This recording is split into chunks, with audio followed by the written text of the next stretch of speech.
So we have Timberwolves versus Denver Nuggets in round one. This is interesting to me for a couple reasons. Not even necessarily the matchup, but the circumstances under which these teams enter. The Nuggets have like one of the most uninspiring closes to the season. And you have Michael Malone out there criticizing their effort like every other game at this point. There was weird stuff, not recently, but with like him and his use of Michael Porter Jr., Michael Malone questioning the toughness of his team. And some, I don't know if it was Michael Malone specifically, if it was someone with the Nuggets, or I saw a writer like ascribing, well, this had to do with just the discourse around the third MVP, like Jokic's quest for a third MVP. I don't know. And then the Wolves come in, and Rudy Gobert's dealing with back spasms. He did look okay against the Thunder. It'd be nice if he could finish through contact every once in a while, though. They don't have Naz Reid done for the year. They don't have Jaden McDaniels after he punched a wall, also done for the year. Anthony Edwards does not look right. He is still getting in the basket. What's going on with him? But he can't hit. It's something with his shoulder, I think. But they also looked at like his ankle and like, so he's just in pieces. His jumper is not, or has not been falling. He's still been able to get to the basket, get his Euro steps in. And he's actually been like, I don't think he suffered on defense that much. So that would make sense if it's his shoulder, where it's kind of like, all right, maybe he has trouble fighting over screens, but he can still get in passing lanes. And the fact that I don't want to say he's avoiding his jumper like the play, but like he tossed in like a little push shot against the Thunder, and it just looked so awkward, like and borderline painful. So all that, like, just like coming in. So these two teams are just like coming in worse for wear, I guess would be my argument. I know the Wolves are just coming off a win, but like they blew the double-digit lead against the Lakers in the first playing game. They've blown more double-digit leads, I believe, than any other team in the league this year. My overarching thought coming in, I'm sure you have, this is the thing I'm most curious about. So I'm sure you have the same one. We did not see the dual big setup go against Denver this year. All four of the games, they split the season series 2-2. Karl-Anthony Towns was not available for them. What does that like look like? Because we know Jokic is there and Rudy Gobert will be on Jokic. I don't think he's built to slow Jokic. I don't think he's necessarily the worst matchup or Jokic isn't the worst matchup for him specifically either. Like, how do you fit like Karl-Anthony Towns into that equation? I'm assuming you're going to have Aaron Gordon tethered to him, but then like that really limits your options. You have KCP going after Anthony Edwards at that point. And I'm wondering, just because of this is the dilemma I feel like Denver could get into. If the Wolves stay big, are you going to be less inclined then to pull a Michael, and I'll say it's Michael Porter Jr., but Aaron Gordon's been so bad offensively of late.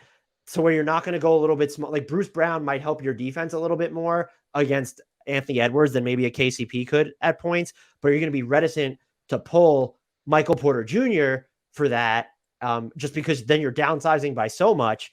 I'm like stumbling into my words because I feel like the Wolves pose an interesting matchup dilemma for the Nuggets, to where they have to be more careful if they're going to take Gordon or Porter Jr. out of one of their top lineups. I guess that's what I'm getting at.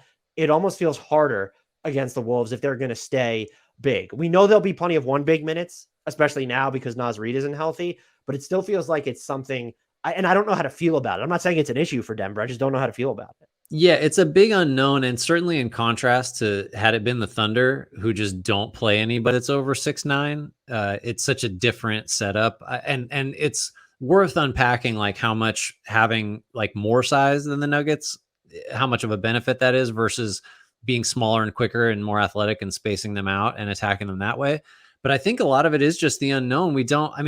The Wolves can't really have much of an idea about how the Towns Gobert partnership works against anybody because the sample's still so small, and let alone against the Nuggets. I think so. Just as if you want to take Porter Jr. or Gordon off the floor, I honestly think you might just see more Zeke Naji. I think you might see it go the other way. I think maybe you'd see Denver go with a little more size because, we've harped on it all year. They've allowed the second highest opponent field goal percentage at the rim. The opponents shoot over 70% at the rim, which is just ridiculous. I'm not saying Zeke Naji is some, cure-all for allowing opponents to score at the rim, but I don't think you get where you need to defensively if you're Denver by going smaller. Because I think that still just needs to be the end of the court that we focus on, because Minnesota's got a number 8 defense on the year, but they're about 2 points per 100 possessions worse with they don't have McDaniels on the floor, and they will not have McDaniels on the floor. So they're average to slightly below average defensively, without McDaniels.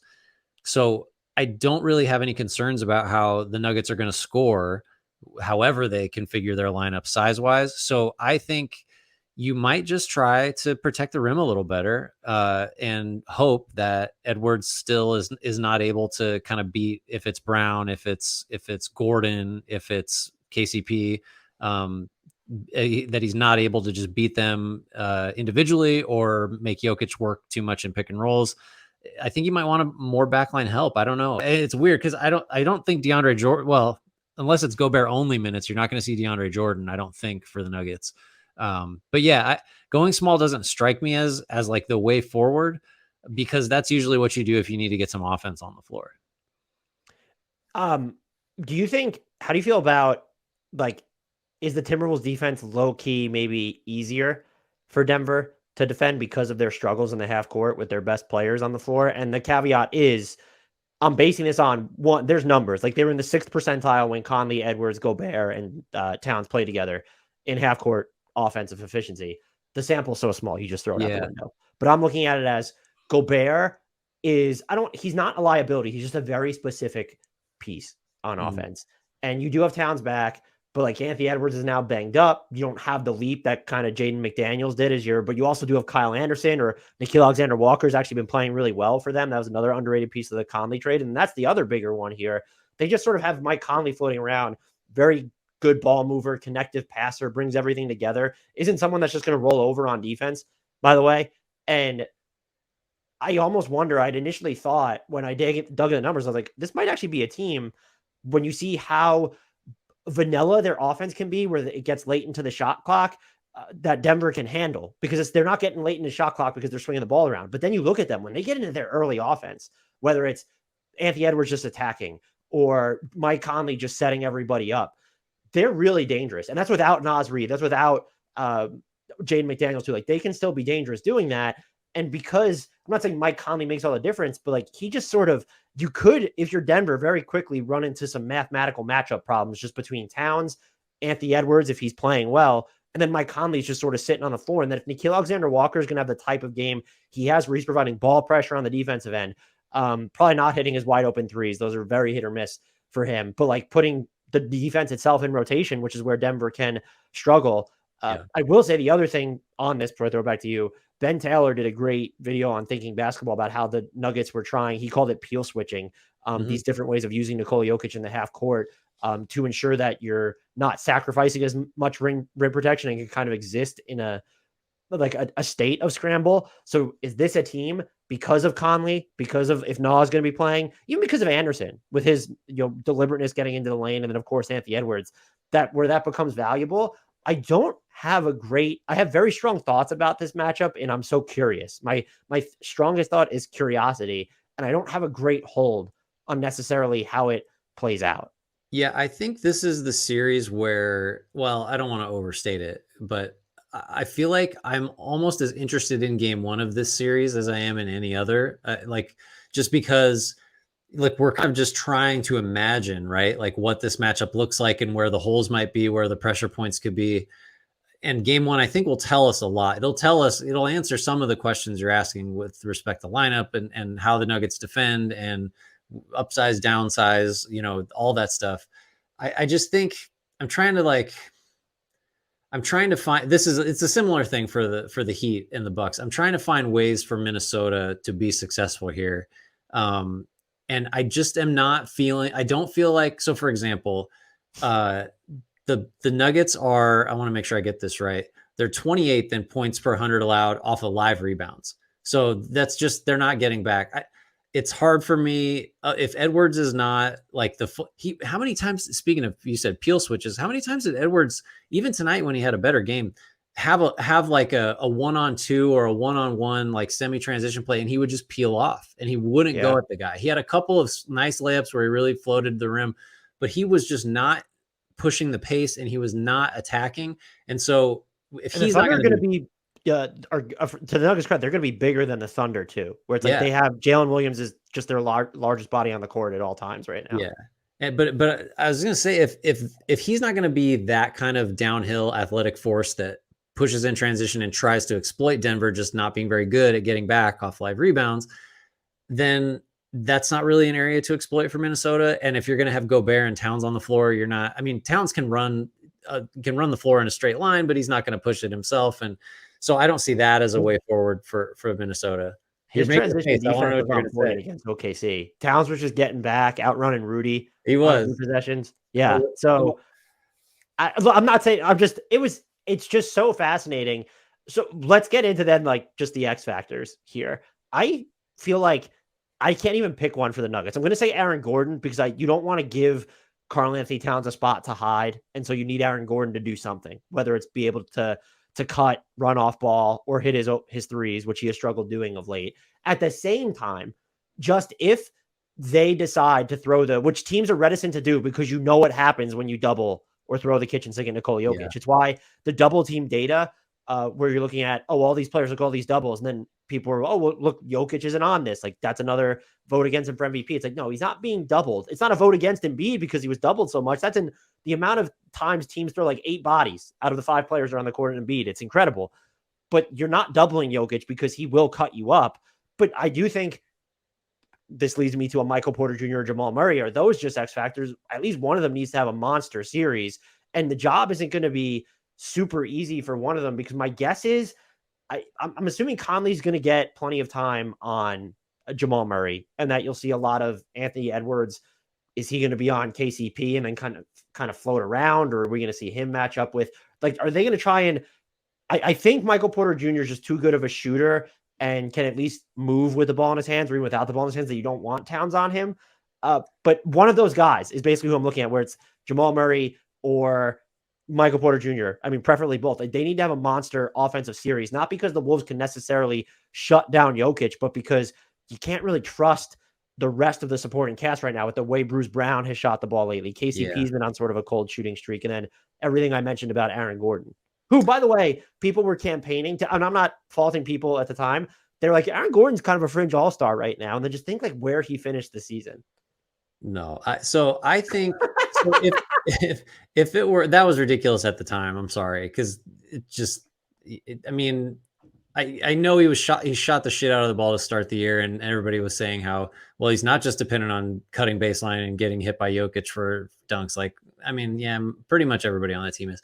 I think if it were me and I'm Minnesota, I would probably put Edwards on Jamal Murray. And so that's why Murray is kind of my X factor pick. Because I think really Murray is the X factor for the Nuggets, like writ large, because him getting back to the point where we weren't sure if he or Donovan Mitchell or Devin Booker were the better player of those three we always like talked about in conjunction with one another. Getting back to that guy who's, putting up multiple, whatever it was, 30 and 40. Did he have a 50-point game in the playoffs? Like him and Mitchell went back and forth in a series. I think it might've been 2020. I think Murray needs to dramatically like outplay Edwards and just beat him head up. Basically, I don't think he can guard Edwards. I think Edwards can guard him, but I think if Murray outplays Edwards, like there's just there's no hope for the Wolves. So he would be my pick on that side. The Wolves are trickier. I mean, we can't pick Towns, right? I would probably, because on the same thinking, Towns is just too good of a player. It's like, yeah, well, if Towns doesn't play great, then the 8th seed cannot beat the 1 seed. But I think he needs to matter a ton on both ends, because he's going to be asked to do a lot of the, covering up cutters and how is he going to be able to guard way out in space and come back and try to shut off some of the passes that Jokic is getting to guys around the basket. His job is going to be really difficult, and it's a part of the game that he's just not historically been very good at, Towns.